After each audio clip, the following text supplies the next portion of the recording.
Which of the following is not a sign or a symptom of infectious disease? And as a reminder, signs and symptoms are characteristics that are associated with certain diseases. Signs are things that we as the healthcare workers could see for ourselves.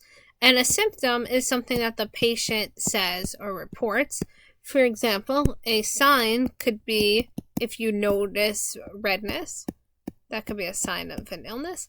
Or if the patient says they have a headache, that would be a symptom because that's something that we can't see unless the patient tells us themselves. So let's look through the choices and see which one is not one of these signs or symptoms. Option A says fever, and no, this is saying not a sign or symptom, and therefore fever is a sign or symptom. In this case, it would be a sign if it's something that we could measure ourselves of an infectious disease, therefore we could eliminate it.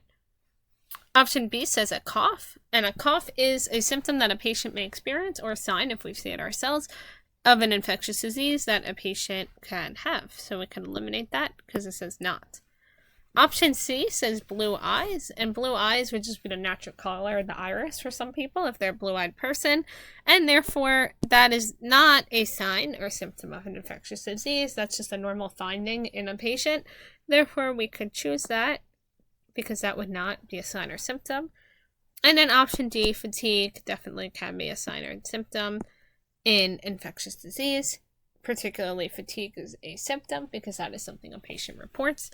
And therefore, fever, cough, and fatigue are all signs and symptoms of infectious diseases, and therefore not the correct answers to this question. And the correct answer is option C.